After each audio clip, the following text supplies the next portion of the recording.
guy. Let me share with you why I'm glad I'm recording this for a lot of reasons. Number one, with your background, your scientific background, I think what the camera is capturing, and anybody who gets to know, who's lucky enough to know you, sees the level of your deep peace. And I mean that. I mean, you have obviously figured things out.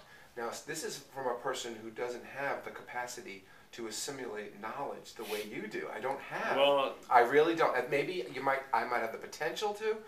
Everybody has the same potentials, I think. I agree. I agree. I don't think there's much difference. You know. But I would say the way whatever you want to call it, vitalistic, whatever, the way the forces have used me, it's not the same affinity to take on information at this point the way it has been for you, and yet. With all that you carry around, the amount of sure rote information that you know of just knowledge, you have found such a deep peace.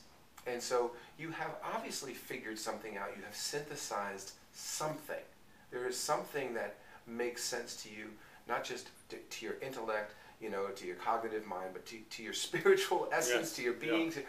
What is that? What is that? Well, it comes across. It's certainly, first of all, I think that in fact, I mean, there are many other arguments in addition to this, and I'm going to mention some of them later. I mean, there's the beauty of mathematics, right? Mm-hmm.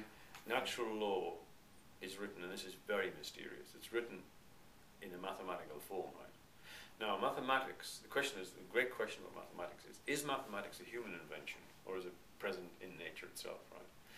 Well, as I show on this talk, actually, if you look at Pascal's triangle and many other things, you find that, in fact, basically, there's so many peculiar patterns in the mathematical world, right, which humans clearly didn't invent, that mathematics and the structure of reality that it builds must be it must be present in reality itself before you look at it. And so you've got this fantastic thing, mathematics, right, out there. All the laws of nature, inverse square law, are beautiful, simple, and obey the laws of mathematics, right? But do the two parallel lines ever cross?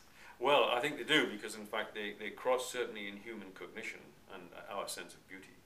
We can see that this mathematical fabric is beautiful, and we can see, and not only is it beautiful, but it determines the nature of things. So all these coincidences and all this fine-tuning, right, are arriving from a mathematical basis as well. If you really believe that these two parallel lines cross, then you're okay with the fact that it's been proposed that if they cross, then all the mathematical laws that we know are invalid.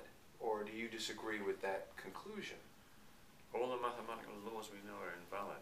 You'll have to explain that more fully. Well, the way it was explained to me is that the mathematical laws, the way we know them, the way we promote them, are based on the assumption that two parallel lines never cross. And that... Oh, yeah, I see. This is Euclidean geometry. Apparently. Yeah, but there's higher geometries now in which lines do cross. So, you know, I mean, there's all sorts of different levels of geometry, right? There's geometry of curved space, right? And obviously the geometry of curved space, you can set to Euclid, if a line goes on, it goes on forever, and the direction never changes, right? Exactly. But a line on the surface of a sphere, you know, can come back to where it started, right? So, I mean, the thing is, there's higher geometry. In which case, is it straight, though? Well, is there an arc? Doesn't there have to be an arc if it comes back? Yeah. And so basically, Euclidean geometry is geometry restricted by certain rules and restrictions, right? And it's restricted to plane surfaces, right? Mm-hmm. Whereas, in fact, the cosmos in many ways is curved. It's a curved structure. I mean, in one sense, it's many other things as well. I mean, there's other dimensions of space and time, right, you see?